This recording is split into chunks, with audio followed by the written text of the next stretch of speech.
Good morning all of you. Jharkhand PCS में आप सभी बच्चों का जोहार एजू कैंप के प्लेटफॉर्म पर स्वागत है। आज हम लोग झारखंड पीसीएस में पेपर 6 में आने वाले क्वेश्चंस, सिलेबस, इन सबको चर्चा करते हुए आज से हम लोग सिलेबस की शुरुआत कर रहे हैं और इसमें हम लोग बात करेंगे बायोलॉजी में सेल से। बायोलॉजी में हम लोग जीव के बारे में देखते हैं और जीव की इकाई संरचना कोशिका होती है। जैसे आप ये समझिए कि किसी मकान की इकाई ईंट है, जैसे किसी कपड़े की इकाई धागा है। अब जैसे जितना भी कपड़ा है उन सब की अगर इकाई संरचना पर बात करें हम लोग, तो हम लोग पाएंगे कि सभी प्रकार के कपड़े, चाहे वो किसी भी प्रकार के कपड़े हों, तो उसकी इकाई संरचना धागा होती है। किसी भी प्रकार का मकान हो तो सब, चाहे उसका डिजाइन कैसा भी हो, रंग कैसा भी हो, आकार प्रकार कैसा भी हो, तो उन सभी मकानों की जो इकाई संरचना होती है वो ईंट होती है। उसी प्रकार से दुनिया में जितने भी जीव हैं, चाहे वह पेड़ पौधे हों, चाहे जंतु हों, या और भी कोई एक कोशिकीय या बैक्टीरिया, सूक्ष्म से सूक्ष्म जीव, चाहे बृहद से बृहद जीव, सभी जीवों की जो संरचनात्मक इकाई है वह कोशिका के नाम से जानी जाती है। तो आइए हम लोग आज इसी कोशिका के ऊपर में चर्चा शुरू करते हैं। तो इसका सेल, कोशिका, कोशिका। तो जिस प्रकार से मकान की जो संरचना है, तो उस संरचना का इकाई कौन हुआ? ईंट हुआ। जैसे कपड़ा है तो कपड़ा का जो संरचना है उसका इकाई धागा हुआ। उसी प्रकार से जीवन, जीव जो है, उस जीव का जो संरचनात्मक इकाई है वह कोशिका है। अब जीव में सिर्फ संरचना ही नहीं है, अपितु उसमें उसका क्रियात्मक फंक्शन भी है, यानी उसमें कुछ क्रिया भी हो रही है। जब तक वो क्रिया होती है तब तक वह जीव जीवित होता है, और जब वह क्रिया होना बंद हो जाता है तो वह मृत हो जाता है। तो सजीव और निर्जीव के मध्य जो मुख्य अंतर है वह जैव प्रक्रिया का अंतर होता है। जैव प्रक्रिया अर्थात लाइफ प्रोसेस। कहते हैं कि किसी जीव को जिंदा रहने के लिए जो न्यूनतम कार्य करना पड़ता है, जो फंक्शन परफॉर्म करना पड़ता है, उसे ही हम क्या कहते हैं?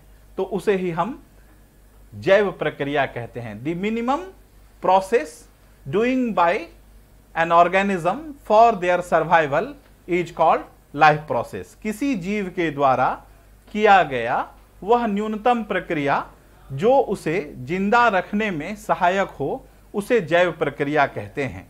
और जैव प्रक्रिया जिस छोटी सी इकाई में होती है, उस इकाई संरचना को हम कोशिका के नाम से जानते हैं। तो जीव का क्रिया और जीव का संरचना, ये संरचना यानी कि उसका आकार प्रकार और उसके जीवित रहने की जो प्रक्रिया है यानी लाइफ प्रोसेस, उसका इकाई कोशिका होता है। अब देखिए, life process, the minimum activities doing by an organism for their survival is called life process. किसी जीव को जिंदा रहने के लिए जो न्यूनतम प्रक्रिया करना पड़ता है उसे जैव प्रक्रिया कहते हैं। और इस जैव प्रक्रिया की जो सबसे छोटी इकाई हुई वह कोशिका हुई। तो इस प्रकार से हम लोग सेल के बारे में कह सकते हैं कि सेल क्या है, व्हाट इज सेल? तो cell is the structural and functional unit of life. Cell is the structural and functional unit of life.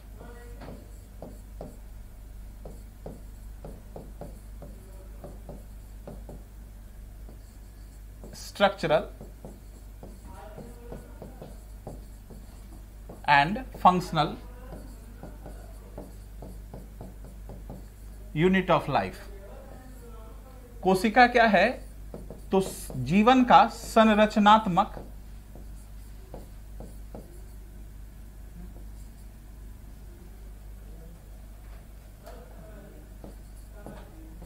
तथा कार्यिक इकाई है।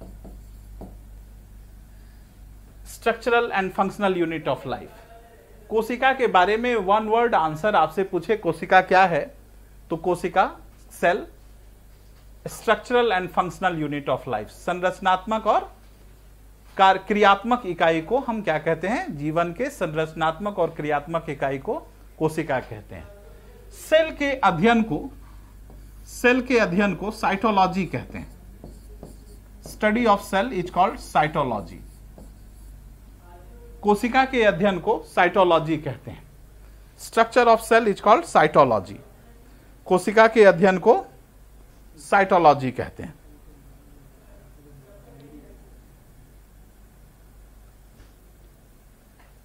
Study of cell is called cytology. कोशिका के अध्ययन को साइटोलॉजी कहते हैं। कोशिका का खोज तब संभव हो पाया जब माइक्रोस्कोप का खोज हुआ। तो माइक्रोस्कोप का खोज करने वाले साइंटिस्ट का नाम था जॉनसन एंड जॉनसन, और वह माइक्रोस्कोप कहलाता था कंपाउंड माइक्रोस्कोप। तो इस प्रकार से कंपाउंड माइक्रोस्कोप, इसको हिंदी में कहते हैं संयुक्त सूक्ष्मदर्शी। संयुक्त सूक्ष्मदर्शी। और कंपाउंड माइक्रोस्कोप को खोजने वाले साइंटिस्ट का नाम था जॉनसन एंड जॉनसन। और जॉनसन के इस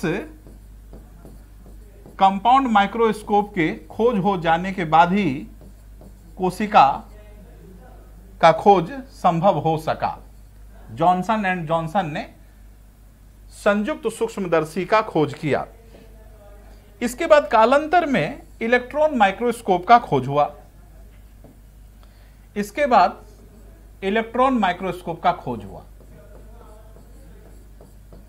और इलेक्ट्रॉन माइक्रोस्कोप के खोज हो जाने के बाद कोशिका का हम अल्ट्रा स्ट्रक्चर देख पाए। और इलेक्ट्रॉन माइक्रोस्कोप का खोज करने का क्रेडिट जाता है नॉल एंड रस्का।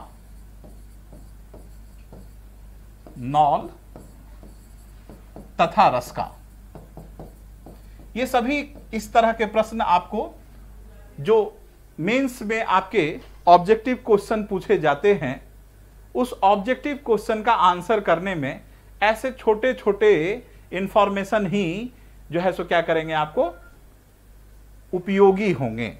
और इसको लिंक बना करके इन सभी तथ्यों को एक साथ जब आप समावेश करेंगे तो यही आपका मुख्य परीक्षा यानी मेंस के जो पेपर 6 हैं उसके मटेरियल तैयार होंगे, जिसमें आप अपने आंसर को इनरिच कर सकते हैं। तो आप जैसा कि देखें कि कोशिका संरचनात्मक तथा कार्यिक इकाई है जीवन की। जीव की संरचनात्मक और कार्यिक इकाई कोशिका है। और यह कोशिका का खोज तब संभव हो पाया जब जॉनसन एंड जॉनसन ने संयुक्त सूक्ष्मदर्शी का खोज किया, कंपाउंड माइक्रोस्कोप का खोज किया। कालांतर में इलेक्ट्रॉन माइक्रोस्कोप का खोज हुआ, जिसको खोज करने का क्रेडिट नॉल एंड रस्का को जाता है। और उसके खोज हो जाने के बाद कोशिका का जो अंदर की संरचना है यानी कोशिकांग और उसके अंदर के जो रहस्य हैं उसके बारे में हमें बृहत जानकारी मिल सकी।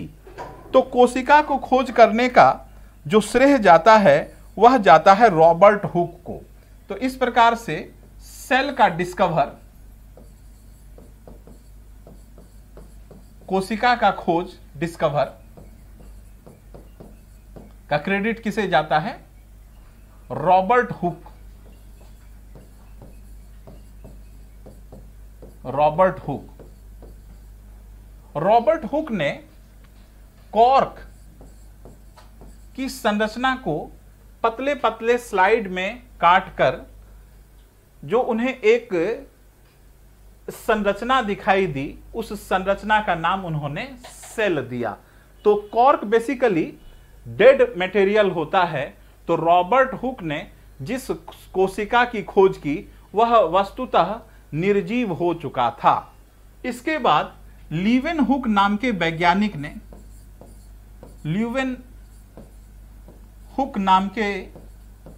वैज्ञानिक ने सर्वप्रथम जीवित कोशिका लिविंग सेल की खोज की। Leeuwenhoek discovered living cell. Leeuwenhoek ने जीवित कोशिका की खोज की। लीवेनहुक साहब ने जब माइक्रोस्कोप खरीद कर लाया और उसके अंदर देखने की बारी आई तो मुंह में जो बिना ब्रश किए हुए, कभी कभी आप देखिएगा कि आपकी जीभ में कुछ डेड मटेरियल मिल जाता है, तो उसको निकाल करके उन्होंने माइक्रोस्कोप में देखा। यानी कि ये जीभ में जो पड़े छाले होते हैं, चिक के अंदर, गाल के अंदर जो छाले पड़े होते हैं, और उन छालों को जब उन्होंने माइक्रोस्कोप में देखा तो उन्हें सर्वप्रथम जीवित कोशिका की जो है सो क्या मिली, संरचना मिली। अब देखिए ये जो सेल है, अब इस सेल के बारे में कुछ और भी ऐसे बातें हैं जिसके बारे में हम लोग देखें कि सेल में सबसे छोटी कोशिका, स्मॉलेस्ट सेल, सबसे छोटी कोशिका, और इसका नाम है पीपीएलओ। पीपीएलओ का दूसरा नाम माइकोप्लाज्मा भी है। Mycoplasma, PPLO smallest cell, PPLO mycoplasma, और ये स्मॉलेस्ट लिविंग ऑर्गेनिज्म भी है। तो माइकोप्लाज्मा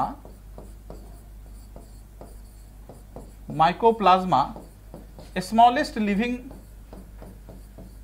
ऑर्गेनिज्म है, स्मॉलेस्ट लिविंग ऑर्गेनिज्म, सबसे छोटा जीव पीपीएलओ, इसी का नाम माइकोप्लाज्मा भी है। पीपीएलओ का फुल फॉर्म होता है प्लूरो निमोनिया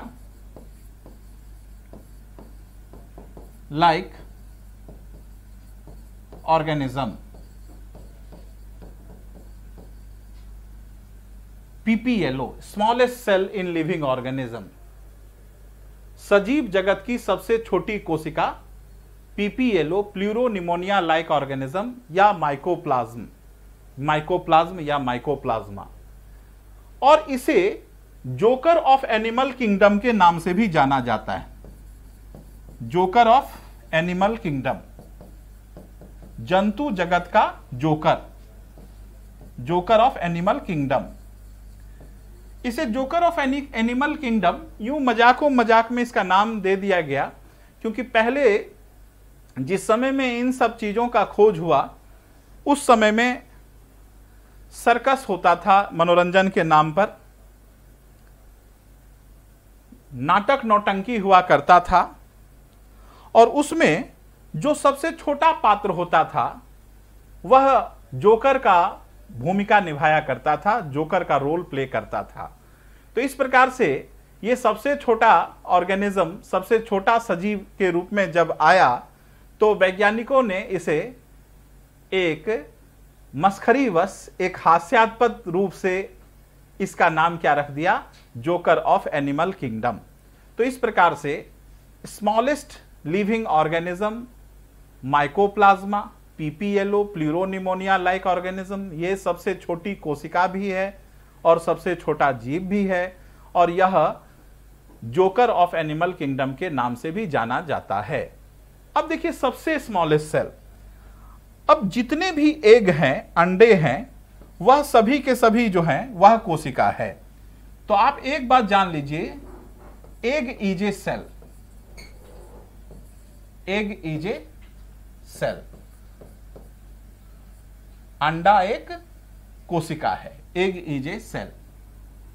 अब जितने भी अंडे हैं उसमें सबसे बड़ा अंडा ऑस्ट्रिच का अंडा होता है। तो लार्जेस्ट एग, सबसे बड़ी जो अंडे के रूप में जाना जाता है लार्जेस्ट एग, और वो है ऑस्ट्रिच एग।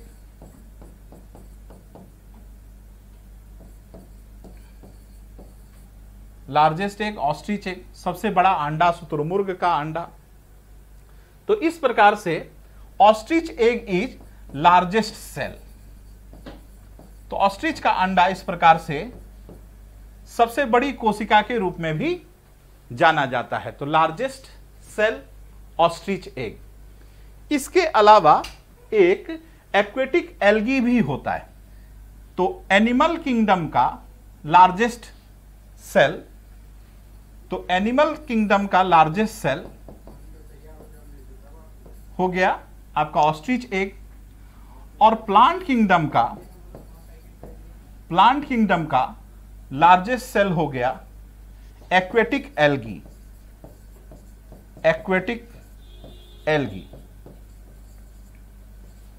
एक्वेटिक का मतलब होता है जलीय और एल्गी का मतलब होता है शैवाल।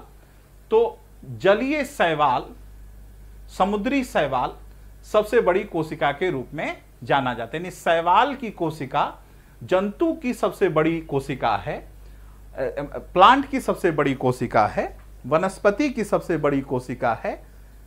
तो इस प्रकार से वनस्पति जगत का, पादप जगत का सबसे बड़ी कोशिका के रूप में एक्वेटिक एल्गी जाना जाता है और जंतु जगत का सबसे बड़े सेल के रूप में ऑस्ट्रिच एग जाना जाता है। और इन दोनों की तुलना में ऑस्ट्रिच का अंडा ही सबसे बड़ा है, इसीलिए लार्जेस्ट सेल के रूप में फाइनली कौन जाना जाएगा, तो वह ऑस्ट्रिच एग ही जाना जाएगा। लेकिन प्रश्नों की विविधता के दृष्टिकोण से आप ये बात जानिए कि यदि आपसे पूछ दे लार्जेस्ट प्लांट सेल, वनस्पति जगत की सबसे बड़ी कोशिका, या पादप कोशिका, वनस्पति जगत की सबसे बड़ी कोशिका, या पादप कोशिका में सबसे बड़ी कोशिका, तो इसका नाम, इसका आंसर एक्वेटिक एल्गी होगा। और जंतु जगत की सबसे बड़ी कोशिका के रूप में शुतुरमुर्ग का अंडा ऑस्ट्रिच एग के रूप में जाना जाएगा। और इस दोनों की तुलना में ज्यादा बड़ा शुतुरमुर्ग का ही अंडा है। तो फाइनली लार्जेस्ट सेल के रूप में प्रतिष्ठित कौन हुआ, शुतुरमुर्ग का अंडा ऑस्ट्रिच एग ही जाना गया। अब देखिए मानव की जो कोशिका है, तो मानव कोशिका के रूप में सबसे बड़ी सेल के रूप में तो अब होता है कि लार्जेस्ट ह्यूमन सेल। तो लार्जेस्ट ह्यूमन सेल जो है वो है ओवम यानी कि अंडाणु।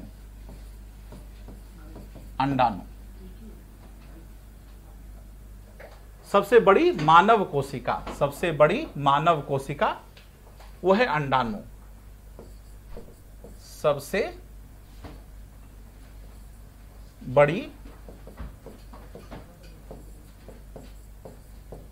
बड़ी मानव कोशिका और वो है अंडाणु।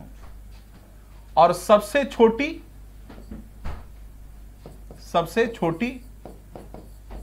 मानव कोशिका और वो है शुक्राणु।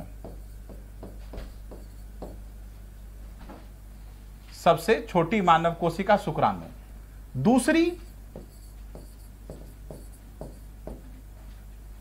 दूसरी सबसे छोटी मानव कोशिका, दूसरी सबसे छोटी मानव कोशिका और उसका नाम है आरबीसी, रेड ब्लड सेल, लाल रक्त कणिकाएं या कोशिकाएं, सबसे छोटी कोशिका। तो मनुष्य के शरीर की सबसे बड़ी कोशिका ओवम है, अंडाणु है, और मनुष्य की सबसे छोटी कोशिका शुक्राणु है।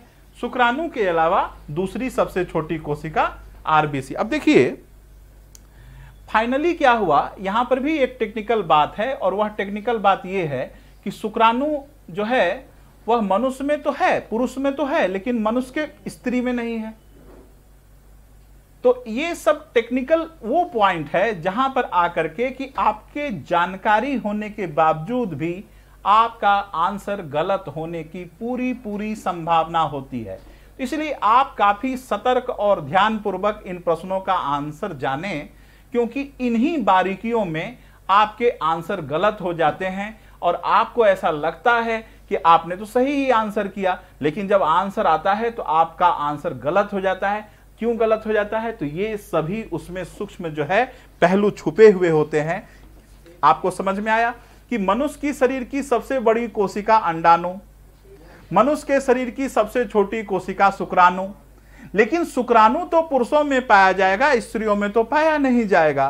तो इस प्रकार से स्त्रियों में शुक्राणु नहीं पाए जाने के कारण पूर्णतः मानव की सबसे छोटी कोशिका के रूप में कौन प्रतिष्ठित हो गया? तो आरबीसी हो गया।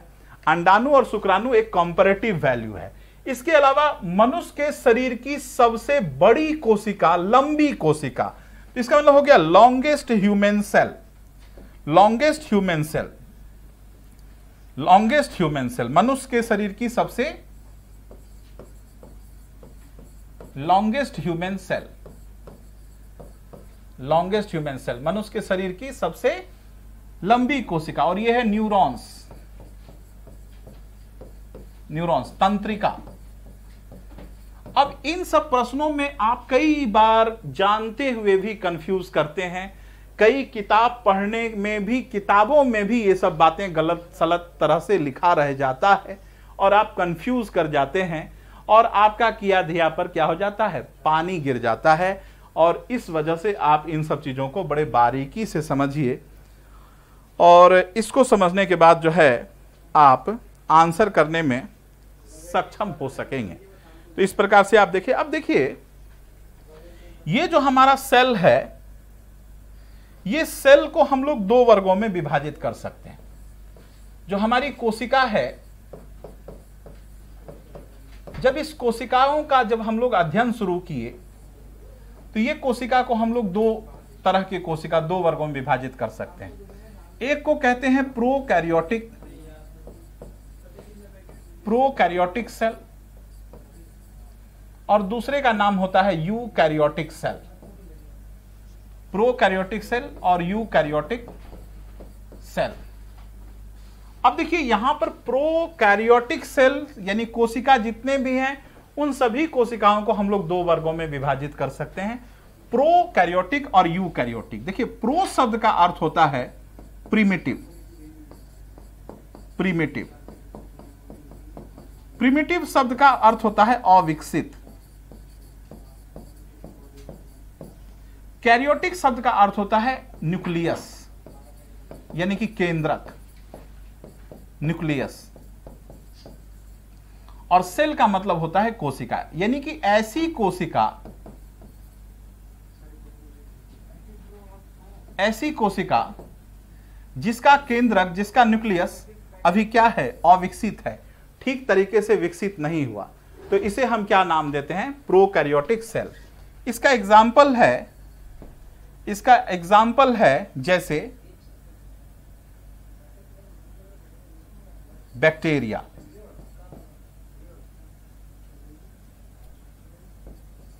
जीवाणु, वायरस, वायरस, बैक्टीरिया, वायरस, कुछ एल्गी वगैरह। और इसी तरह से यू शब्द का अर्थ होता है ट्रू, ट्रू माने पक्का, सच्चा।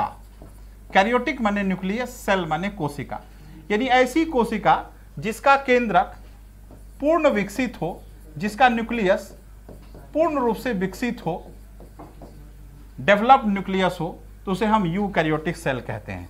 और इसके अंतर्गत आते हैं आपको प्लांट्स सेल, यानी कि वनस्पति कोशिका, प्लांट सेल्स और एनिमल सेल्स, प्लांट सेल्स और एनिमल सेल्स। तो इस प्रकार से हम लोग कोशिका को दो वर्गों में विभाजित कर सकते हैं, प्रोकैरियोटिक और यूकैरियोटिक। इसमें बैक्टीरिया के अलावा प्रोटोजोआ भी आप कर सकते हैं, प्रोटोजोआ, एल्गी भी कर सकते हैं। तो इस प्रकार से आपका प्रिमिटिव सेल जो है, प्रिमिटिव प्रोकैरियोटिक सेल बैक्टीरिया में पाया जाता है, प्रोटोजोआ में पाया जाता है, वायरस में पाया जाता है, और किस में पाया जाता है? एल्गी में पाया जाता है। ये सेल प्रिमिटिव न्यूक्लियस वाले सेल जो है वो प्रोकैरियोटिक सेल कहलाते हैं, एंड डेवलप्ड न्यूक्लियस वाले जो सेल होते हैं वो यूकैरियोटिक सेल कहलाते हैं, और इसके अंतर्गत प्लांट और एनिमल आते हैं। अब हम लोग आगे बढ़ते हैं तो देखिए कि क्या कहानी है। तो जैसे कि ईंटों को जोड़े तो दीवार का निर्माण हुआ, दीवारों को जोड़ दिए तो कमरे का निर्माण हुआ, कमरों को जोड़ दिए तो मकान का निर्माण हुआ, मकानों को जोड़ दिए तो गली मोहल्ले का निर्माण हुआ, गली मोहल्लों को जोड़ दिए तो गांव का निर्माण हुआ, शहर का निर्माण हुआ, गांवों को जोड़ दिए, शहरों को जोड़ दिए तो राज्य, और राज्यों को जोड़ दिए तो देश, और देशों को जोड़ दिए तो दुनिया। तो इस प्रकार से इस पूरे दुनिया की जो सबसे छोटी इकाई हो गई संरचनात्मक दृष्टिकोण से, वह इकाई ईंट हो गई। ईंटों को जोड़े तो दीवार, दीवारों को जोड़े तो कमरा, कमरों को जोड़े तो पूरा का पूरा बिल्डिंग, मकान, मकानों को जोड़ दिए तो गली, गलियों को जोड़ दिए तो मोहल्ला, मोहल्लों को जोड़ दिए तो गांव और शहर, और गांवों और शहरों को जोड़ दिए तो राज्य, और राज्यों को जोड़ दिए तो देश, और देश को जोड़ दिए तो दुनिया। इसी प्रकार से सेल जो है, कोशिका जो है, वह इकाई है। कोशिका, कोशिकाओं को जोड़े तो कोशिकाओं को जोड़ने से जो बना वह हुआ टिश्यू। टिश्यू यानी कि उत्तक। उत्तकों को जोड़ दिए तो बन गया अंग यानी कि ऑर्गन। ऑर्गन को जोड़ दिए तो बन गया सिस्टम। सिस्टम यानी कि तंत्र। जैसे देखिए ना, तंत्र, सिस्टम, जैसे पाचन तंत्र, डाइजेस्टिव सिस्टम, श्वसन तंत्र, रेस्पिरेटरी सिस्टम, नर्वस सिस्टम। तो digestive system, respiratory system, nervous system, circulatory system, skeleton system, है ना। तो इस प्रकार से कई सिस्टम बन गए, और कई सिस्टमों को जोड़ दीजिए तो क्या हो गया, पूरा का पूरा ऑर्गेनिज्म बनकर तैयार हो गया। पूरा का पूरा ऑर्गेनिज्म, पूरा का पूरा ऑर्गेनिज्म यानी पूरा का पूरा जीव बनकर तैयार हो गया। तो सेल, सेल से टिश्यू, टिश्यू से ऑर्गन, ऑर्गन से सिस्टम, सिस्टम से ऑर्गेनिज्म, यानी पूरा जीव तैयार हो गया। और जीव की संरचनात्मक इकाई कोशिका है। और फिर ऑर्गेनिज्म को जोड़े तो कम्युनिटी, समुदाय, कम्युनिटियों को जोड़े तो क्या बन गया, बायोस्फीयर, पूरा जैव मंडल निर्माण हो गया। तो कोशिका इस प्रकार से क्या है, आपकी इकाई संरचना है। और इकाई संरचना यानी कि आपका जो बेसिक यूनिट है कोशिका हो गया। और कोशिका के जोड़ने से इस प्रकार से टिश्यू, और इस प्रकार से टिश्यूओं के जोड़ने से ऑर्गन, अंग, अंगों के जोड़ने से सिस्टम, और सिस्टम के जोड़ने से क्या हो गया, ऑर्गेनिज्म हो गया। तो इस प्रकार से हम लोग देखें कोशिका के बारे में। अब देखिए, जब हम लोग इस कोशिका का अध्ययन करते हैं, सेल का अध्ययन करते हैं, तो अब ये कोशिका हम लोग फाइनली जो अध्ययन कर रहे हैं वो यूकैरियोटिक सेल के बारे में ही अध्ययन कर रहे हैं, यानी जो डेवलप सेल है। यानी यह कोशिका वनस्पति और जंतु दोनों में पाए जाएंगे, प्लांट और एनिमल दोनों में पाए जाएंगे। तो इन सेल की जो कंपोनेंट्स हैं, अगर इस सेल को हम देखने का कोशिश करें कि इसका अध्ययन कैसे कैसे होगा, तो इसका अध्ययन इस तरह से 3 क्षेत्रों में होगा। तो सेल को देखने पर जो सबसे पहला बाहरी लेयर है उसको हम लोग कहते हैं सेल वाल। सेल वाल को हिंदी में कहते हैं कोशिका भित्ति। ये आउटलाइन स्ट्रक्चर है हमारा कोशिका भित्ति, सेल वाल। तो सेल वाल सबसे पहले लेवल पर अगर सेल को हम देखें बाहर से तो हमें क्या दिखाई दिया, कोशिका भित्ति, सेल वाल दिखाई दिया। इसके बाद जो लेयर है इसका नाम है plasma membrane. Plasma membrane, plasma membrane. और प्लाज्मा मेम्ब्रेन को हम हिंदी में कहते हैं जीव द्रव कला। प्लाज्मा मेम्ब्रेन, जीव द्रव कला, जीव द्रव कला। अब देखिए, प्लांट में ये दोनों पाए जाएंगे, सेल वाल भी पाए जाएंगे और प्लाज्मा मेम्ब्रेन भी पाए जाएंगे। Outer most layer cell wall, कोशिका भित्ति, और कोशिका भित्ति के बाद जो दूसरा लेयर है वो है प्लाज्मा मेम्ब्रेन। और इसके बाद जो बाद का लेयर है वो है लाइपोप्रोटीन लेयर। जो प्लाज्मा मेम्ब्रेन है वह मुख्य रूप से क्या है, लाइपोप्रोटीन लेयर है। तो सेल का सबसे बाहरी स्ट्रक्चर है आपका प्लाज्मा मेम्ब्रेन, और प्लाज्मा मेम्ब्रेन के सेल का जो सबसे बाहरी लेयर है वह है सेल वॉल, और सेल वॉल के बाद जो है वह है प्लाज्मा मेम्ब्रेन।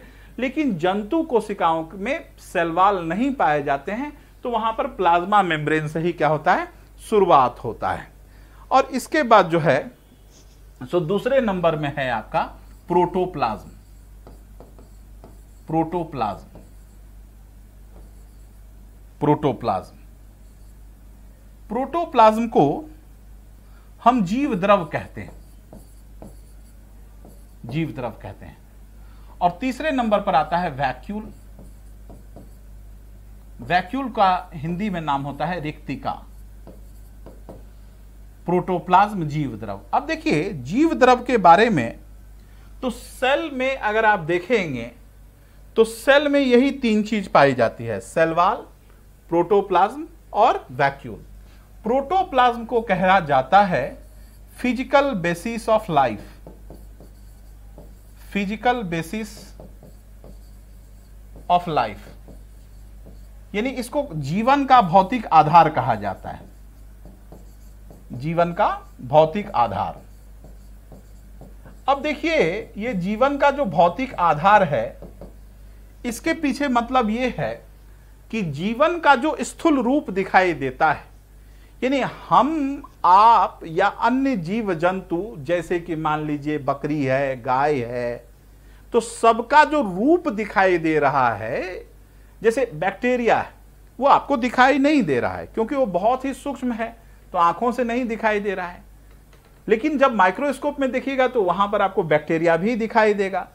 तो वह जो पूरा का पूरा कंटेंट है, चाहे हमारा हो, चाहे आपका हो, चाहे किसी अन्य जीव जंतु का है, तो वह उसका कंटेंट जो है वह प्रोटोप्लाज्म के अंदर ही है। तो पूरा का पूरा शरीर प्रोटोप्लाज्म ही का विस्तार है, जो इन्वेलप में है, तो उसको हम सेल कहते हैं।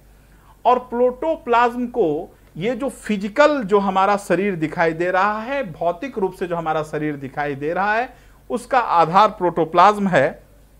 और प्रोटोप्लाज्म जो है वह जीवन का भौतिक आधार कैसे है, तो आइए हम लोग इस पर चर्चा करें कि प्रोटोप्लाज्म जो है वह जीवन का भौतिक आधार कैसे है। इसके बारे में आप देखिए कि प्रोटोप्लाज्म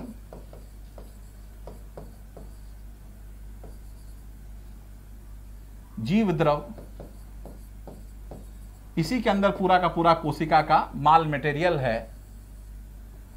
और प्रोटोप्लाज्म के अंतर्गत दो चीजें आती है, एक आती है साइटोप्लाज्म और दूसरा आता है न्यूक्लियस। न्यूक्लियस यानी कि केंद्रक। साइटोप्लाज्म और केंद्रक, यानी सेल के अंदर साइटोप्लाज्म और केंद्रक। साइटोप्लाज्म को कहते हैं हिंदी में कोशिका द्रव।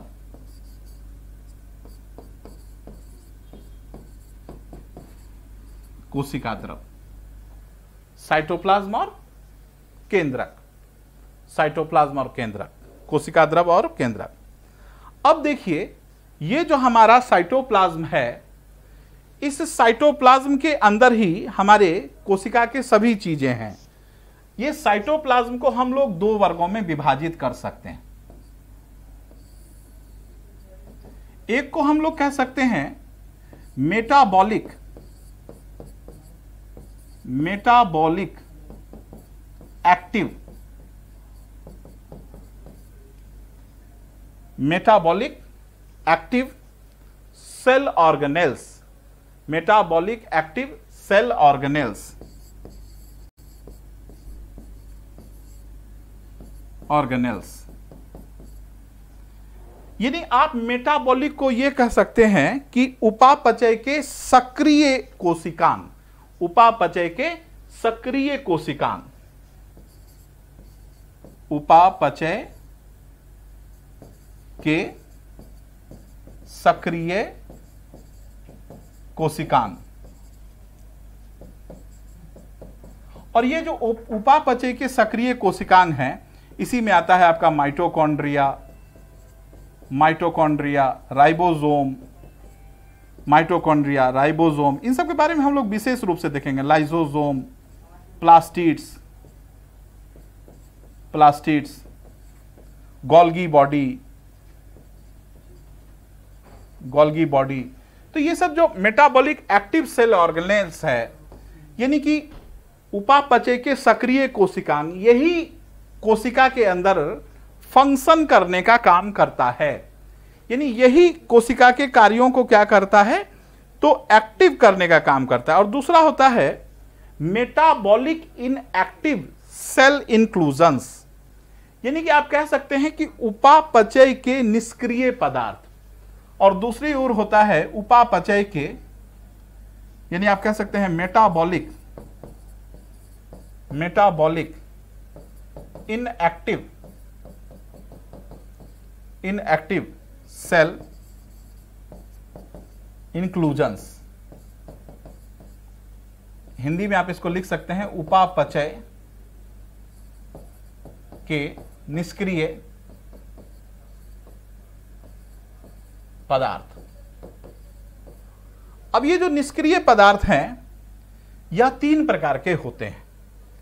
एक होता है आपका स्टोर्ड मटेरियल, एक होता है स्टोर्ड मटेरियल माने संग्रहित पदार्थ। मुख्य रूप से इसमें खाद्य पदार्थ के रूप में होता है कार्बोहाइड्रेट। जैसे आप मान लीजिए कि आलू खाए, प्याज खाए, टमाटर खाए, फल खाए, फ्रूट्स खाए, तो उसमें कार्बोहाइड्रेट है। दाल खाए तो प्रोटीन है, मांस में प्रोटीन है, मछली में प्रोटीन है। और तीसरा होता है लिपिड और फैट। तो ये हो गए आपके स्टोर्ड पदार्थ, जो है मतलब संग्रहित पदार्थ। दूसरा होता है सिक्रीटरी मटेरियल।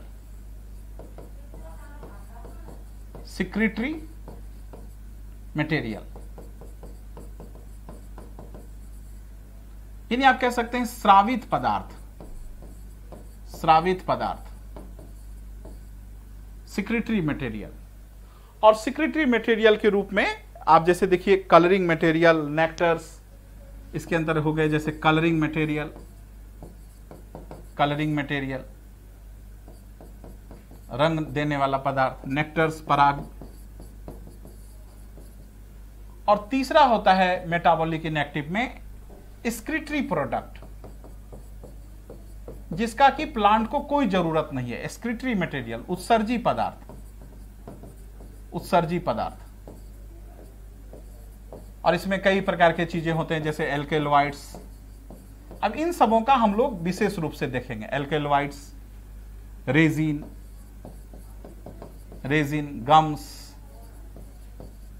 गम्स, कई प्रकार के ऑर्गेनिक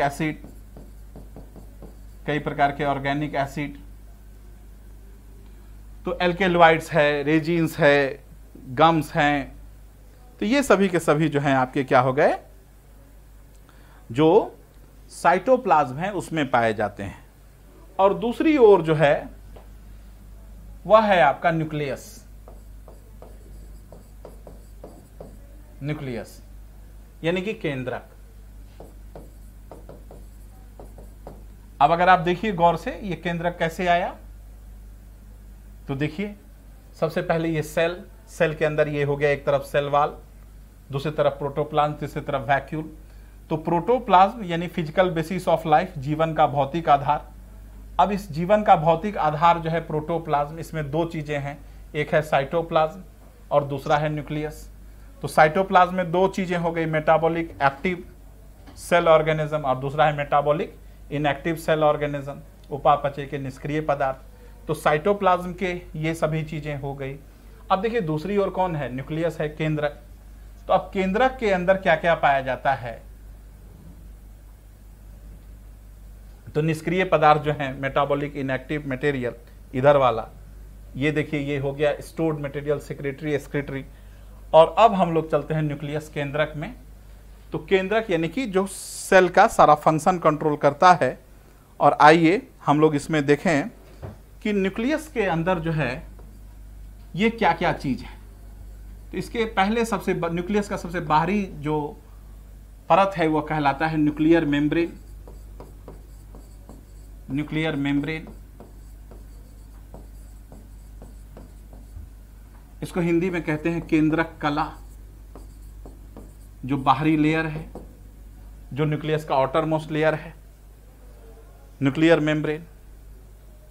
और इसके अंदर इस न्यूक्लियर मेम्ब्रेन के अंदर जो है यह कहलाता है न्यूक्लियोप्लाज्म। न्यूक्लियोप्लाज्म, न्यूक्लियोप्लाज्म, केंद्रक द्रव्य, न्यूक्लियोप्लाज्म, केंद्रक द्रव। अब देखिए इसके अंदर, इस न्यूक्लियोप्लाज्म के अंदर फाइनली दो चीजें मिलती है। फाइनली दो चीजें मिलती है। एक मिलता है आपका इस न्यूक्लियस के अंदर क्रोमेटिन, और क्रोमेटिन के अंदर पाया जाता है क्रोमोसोम। क्रोमोसोम यानी कि आप कह सकते हैं गुणसूत्र, गुणसूत्र। और दूसरी तरफ पाया जाता है न्यूक्लियोलस, न्यूक्लियोलस। और दूसरा पाया जाता है न्यूक्लियोलस। न्यूक्लियोलस माने होता है केंद्रिका। न्यूक्लियोलस को हिंदी में कहते हैं केंद्रिका। अब देखिए इसी क्रोमोसोम के अंदर जो है पाया जाता है आपको कौन, क्रोमोसोम के अंदर पाया जाता है जीन। जीन के अंदर पाया जाता है डीएनए, डीएनए। और डीएनए के अंदर पाया जाता है कौन, डीएनए के बाद आरएनए। आरएनए से क्या बनता है, प्रोटीन। प्रोटीन से एंजाइम, और एंजाइम इन सभी क्रियाओं को क्या करता है, कंट्रोल करता है। और इस प्रकार से जो है यह सेल के कंपोनेंट्स हो गए। और इन कंपोनेंट्स के बारे में आपको एक एक करके जानना है। ये सभी सेल्स के बारे में हो गए। तो अगर आप गौर से देखिएगा तो आपको दिखाई देगा कोशिका। कोशिका के अंदर है सेल वॉल, प्रोटोप्लाज्म, वैक्यूल, रिक्तिका। अब हम लोग एक एक करके इन सब के बारे में देखेंगे डिटेल। और इस डिटेल देखने के क्रम में आइए अब हम लोग देखें कि यह जो सेल है हमारा, यह सेल एक हो गया प्लांट सेल, दूसरा हो गया एनिमल सेल। तो प्लांट सेल को कुछ विशेष सुविधाएं प्राप्त है जो एनिमल सेल को नहीं प्राप्त है। प्लांट सेल के पास क्या है, कुछ खास चीजें हैं जो एनिमल सेल के पास नहीं पाई जाती है। तो ये क्या क्या फीचर्स हैं जो प्लांट सेल को पाए जाते हैं और एनिमल सेल को नहीं पाए जाते हैं। तो आइए इन चीजों को जानिए कि सेल वॉल यानी कि कोशिका भित्ति, सेल वॉल, कोशिका भित्ति, प्लास्टिड्स यानी इसको हिंदी में कहते हैं वर्णक। तो सेल वॉल, प्लास्टिड्स और वैक्यूल्स, रिक्तिका। सेल वॉल, प्लास्टिड्स, वैक्यूल्स, ये तीन फैक्टर जो है, cell wall, plastids, vacuoles, ETC are present only in plant cell. कोशिका भित्ति, वर्णक, रिक्तिका इत्यादि केवल वनस्पति कोशिकाओं में ही पाई जाती है। यह जंतु कोशिकाओं में अनुपस्थित होती है। Cell wall, plastids, vacuoles, ETC are present only in plant cell, these are absent in animal cell. तो ये तीनों के तीनों फैक्टर कहां प्रेजेंट होते हैं, ये तीनों के तीनों फैक्टर प्रेजेंट होते हैं प्लांट सेल में। प्लांट सेल में उपस्थित होते हैं, वनस्पति कोशिकाओं में उपस्थित होते हैं। और ये अनुपस्थित होते हैं, एब्सेंट। ये तीनों के तीनों फीचर्स प्लांट सेल में, वनस्पति कोशिकाओं में पाए जाते हैं। Cell wall, plastids, vacuoles etc present only in plant cell and absent in animal cell. ये जंतु कोशिकाओं में ये फीचर्स नहीं देखने को मिलता है। अब आइए हम लोग एक एक करके इसके बारे में जानकारी प्राप्त करें। अब देखिए कि एक सेल, सपोज कीजिए कि ये एक सेल है और इसमें सेल कंपोनेंट्स जो अभी आप देखें, मेटाबॉलिक इनएक्टिव मटेरियल ने कुछ मटेरियल बनाया और वो इनएक्टिव मटेरियल का निर्माण किया, वो एक्सेस हो गया, तो एक सेल दूसरे सेल से इसमें ट्रांसफर करता है। तो ऐसे ऐसे स्ट्रक्चर बने रहते हैं सेल के अंदर और ये स्ट्रक्चर कहलाता है प्लाज्मोडेस्माटा।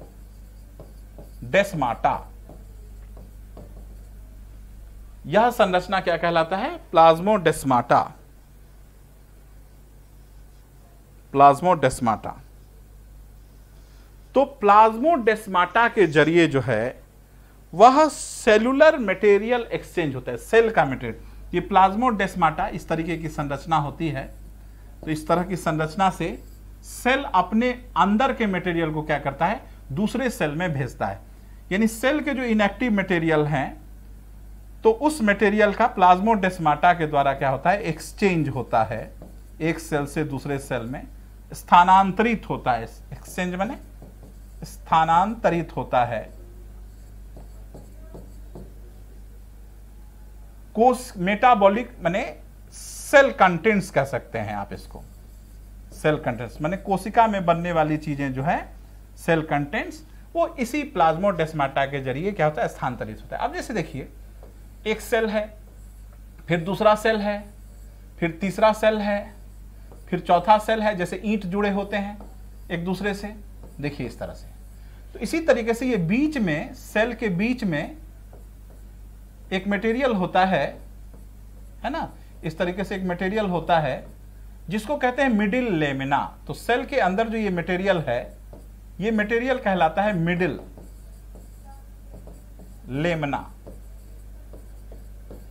यानी एक सेल दूसरे सेल से अटैच होता है, यानी जो सीमेंटिंग मटेरियल होता है, जैसे एक ईंट दूसरे ईंट से जुड़ा होता है तो बीच में मटेरियल सीमेंट होता है। उसी तरीके से एक सेल दूसरे सेल से जो अटैच होता है, एक सेल दूसरे सेल से जो अटैच होता है, तो बीच में जो ये सीमेंटिंग मटेरियल है, this cementing material is called middle lamina. तो एक ऐसा भी प्रश्न हो सकता है कि one cell attached with another cell by middle lamina. एक कोशिका दूसरे कोशिका से जुड़ा होता है, किसके द्वारा?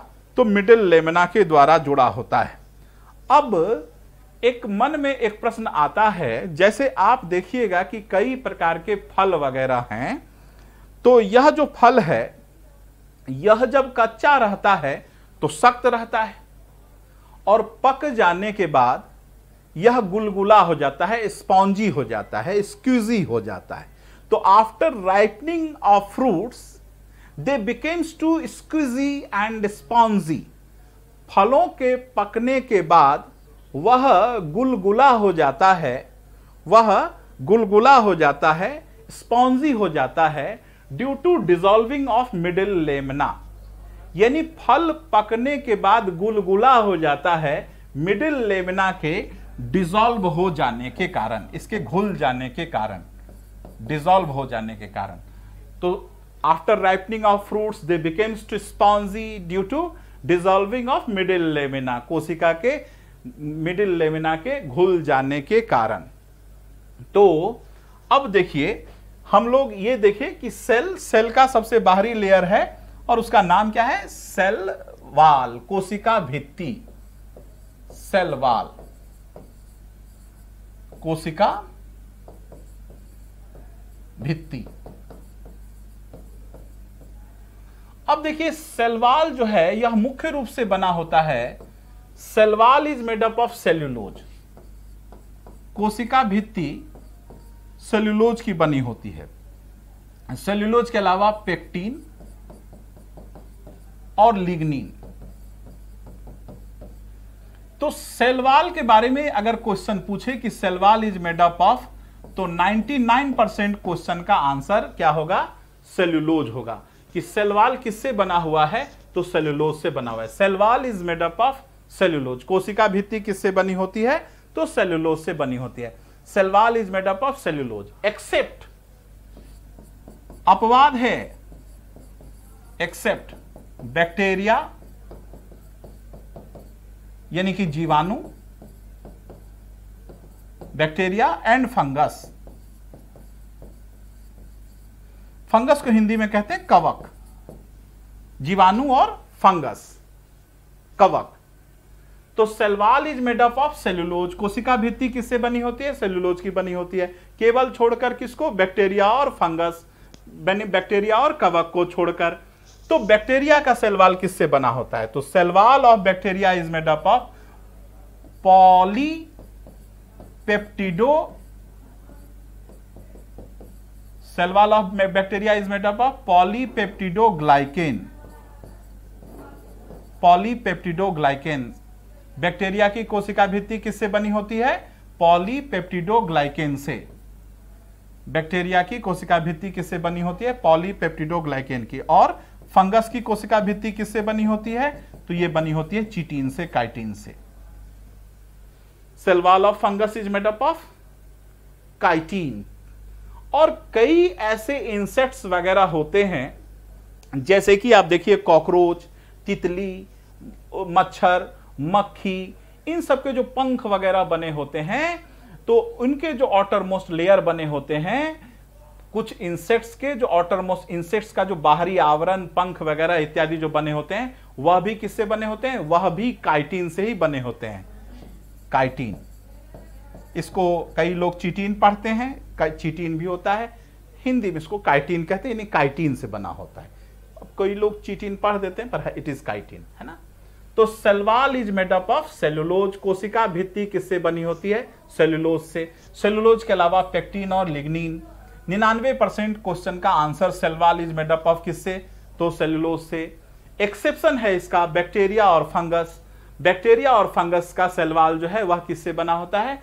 तो बैक्टीरिया का बना होता है पॉलीपेप्टिडोग्लाइकेन से, और फंगस का सेल वॉल बना होता है काइटिन से। अब देखिए यहां पर, यह कोशिका भित्ति की उपस्थिति के कारण ही, due to presence of cell wall, bacteria and fungus kept in plant kingdom.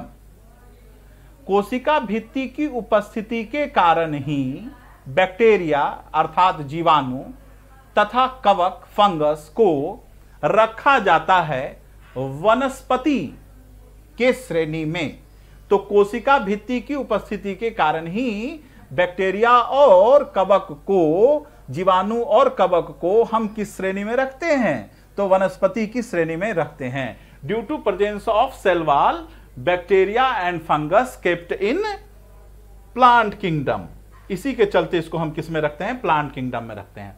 अब देखिए सेल वॉल जो बाहरी लेयर है, तो सेल वॉल के बाद जो दूसरा लेयर है उसका नाम है प्लाज्मा मेम्ब्रेन। जैसा कि आपने शुरू में देखा था स्ट्रक्चर में कि सेल वॉल के बाद कौन पाया जाता? तो सेल वॉल के बाद जो है कोशिका में सेल वॉल सबसे पहले पाया जाता है, outermost cell wall. Cell wall के बाद कौन पाया जाता है? Plasma membrane. अब देखिए सेल वॉल पर जितने प्रश्न थे आपने देख लिया आंसर क्या क्या होंगे। इससे संबंधित बातें आपको लिखना होगा, तो आप इससे रिलेटेड बातों को कोरिलेट करेंगे और एक पैराग्राफ सेल वॉल के ऊपर बन जाएगा। सेल वॉल के बाद जो दूसरा मेम्ब्रेन है, इस मेम्ब्रेन का नाम क्या है? Plasma membrane. प्लाज्मा मेम्ब्रेन जीव द्रव कला।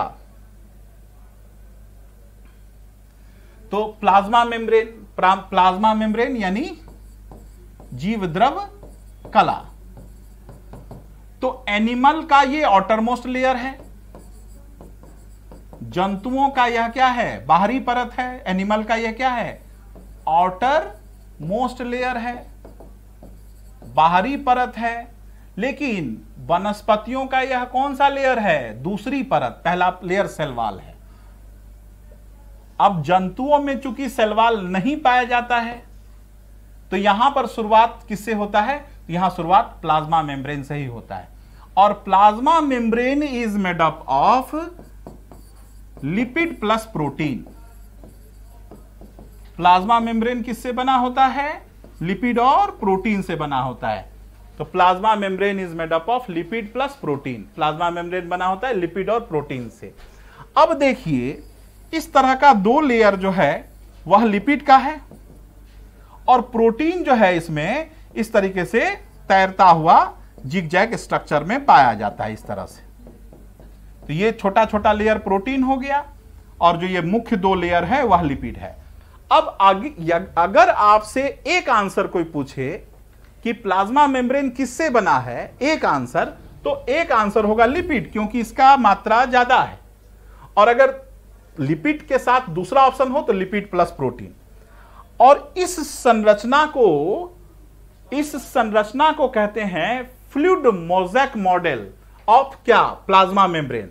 तो इस संरचना को कहते हैं फ्लूइड मोज़ेक मॉडल,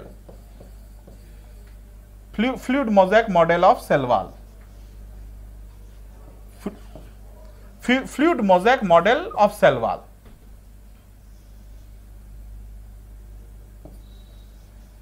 तो इसमें फ्लूइड मोज़ेक मॉडल में दो परत लिपिड का होता है और एक पर और इसके बीच में प्रोटीन एम्बेडेड होता है। तो ये मोज़ेक की तरह संरचना लगता है। तो इस प्रकार से फ्लूइड मोज़ेक मॉडल, और इसको देने वाले साइंटिस्ट का नाम था वाटसन। तो वाटसन ने इस मॉडल को दिया था। तो इस तरह से सेल वॉल, और सेल वॉल के बाद दूसरा लेयर हो गया प्लाज्मा मेम्ब्रेन। तो the outer most layer of animal is क्या हो गया? प्लाज्मा मेम्ब्रेन, जीव द्रव कला।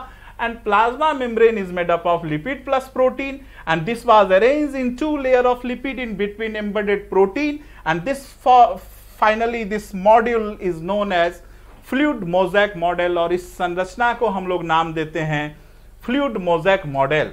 तो इस प्रकार से आपने देखा सेल का बाहरी परत दो लेयर से बना हुआ है। एक तरफ है सेल वॉल और दूसरी तरफ है क्या? तो दूसरी तरफ है प्लाज्मा मेम्ब्रेन, जीव द्रव कला। जितने भी वनस्पति की कोशिकाएं होती है उन सभी वनस्पति कोशिकाओं में सेल वॉल पाया जाता है। एनिमल सेल में सेल वॉल नहीं पाया जाता है, वहां प्लाज्मा मेम्ब्रेन पाया जाता है, और प्लाज्मा मेम्ब्रेन ही आउटर मोस्ट लेयर होता है एनिमल सेल का। तो इस प्रकार से प्लांट सेल का कैरेक्टरिस्टिक फीचर हो गया सेल वॉल।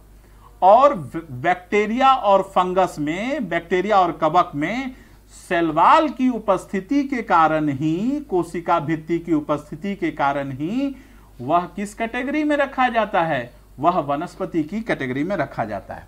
तो आज की क्लास को हम लोग यहीं पर समाप्त करते हैं। दूसरे क्लास में हम लोग फिर इससे आगे की घटना को बढ़ाएंगे। तब तक के लिए आप इसको ध्यान कीजिए। अगली क्लास में हम लोग इससे आगे कंटिन्यू करेंगे। Thank you so much.